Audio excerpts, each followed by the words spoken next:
Tutu was an album that I did for Miles Davis. The first album that I didn't work just as a bass player with him. I was a producer and I was a composer. It was a pretty unusual sound that we did with Miles. Anyway, it made a lot of noise, it got a lot of attention. And so 2 years ago, we decided to do Tutu Revisited. So I decided to get some young musicians who would play this music live and give it a new sound, and give it a new feeling, hopefully a new vitality. We did a tour. It was only supposed to be a few gigs, but it ended up being like a 2-year tour because people really enjoyed hearing that music again. Now it's time for me to do a new CD, and I was thinking, you know, it'd be nice to use these young musicians that I kind of have developed a rapport with to maybe record some original music. So I went about writing some music for this band, you know, and it's the first time we're playing stuff where the music was created for them, you know. And it's really the first time that I've done it myself. Usually I write the music just kind of thinking about the music and not thinking about the personalities of the people who are going to play the music. So it's really exciting to write that way. It's a whole different way of thinking. Kev. Hey, Marcus. What's up, folks? But what I'm really looking for, especially on this record, is the interaction. How you feeling? All right. You good? Yeah, man, I'm all right. The kind of humanity, you know, that's why I think I'm going to call the record Renaissance, going back to that feeling of musicians interacting with each other and the magic that comes from that. All right, come on, man, we gotta go.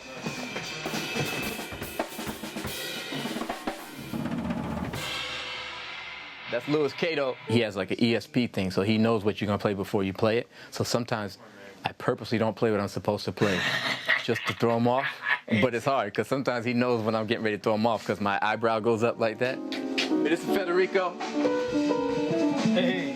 Federico is from originally from Uruguay, and then grew up in Argentina, and then as a teenager moved to Washington, D.C. So he's got like all these cultures coming together at the same time. It means he plays whatever you want him to play. Okay, and then we're going over to the sax booth.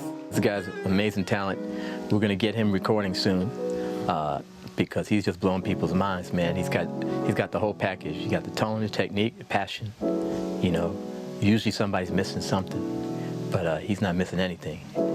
So we're really excited, man. Alex Hahn. I call him Han Solo.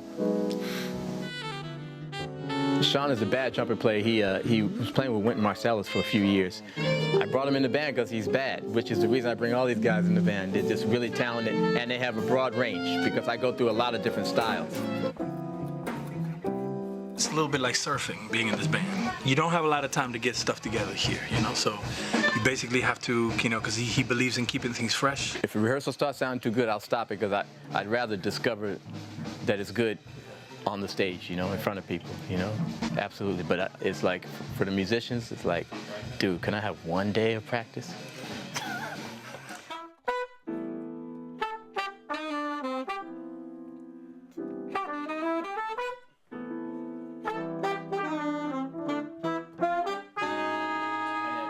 And then we groove, right? For 8 bars, right? And then play the melody number 2 now.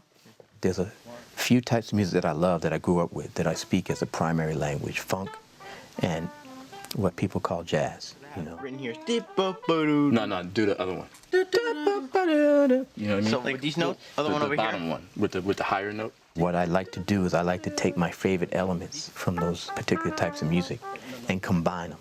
You know, I love the rhythm of funk and R&B. I love what that rhythm does to people. It's like a community unifier, those rhythms. Right, see? That's a bulldog's face right there. That's that many wrinkles. I just want a creased brow. All I'm trying to do is just be honest. I'm just trying to make music that I would want to hear. And each musician kind of represents a different part of that mix. The horns represent the 50s, along with the piano. The drums and bass is a nouveau soul thing, and then the guitar player, his job is to carry the Hendrix part of it. Now, hey.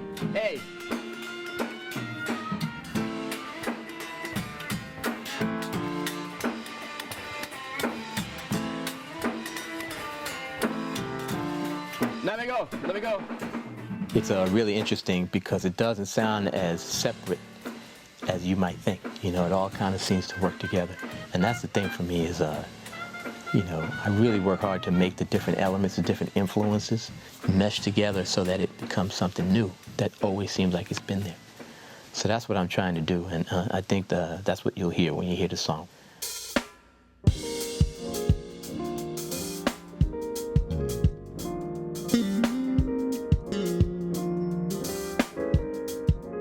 Playing with my musical heroes, listening to their records as a teenager, then all of a sudden, one day you're sitting there across from George Benson, you're sitting there across from Miles Davis. It's like, whoa, wasn't I just in my bedroom as a 14-year-old listening to these guys, and all of a sudden you're playing with them.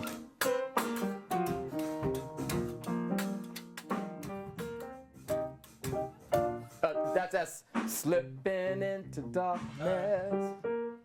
And then the next level of deepness is when you got a young guy in your band and he's staring at you and you recognize the stare because it was the same stare that you were giving to somebody 20 years ago.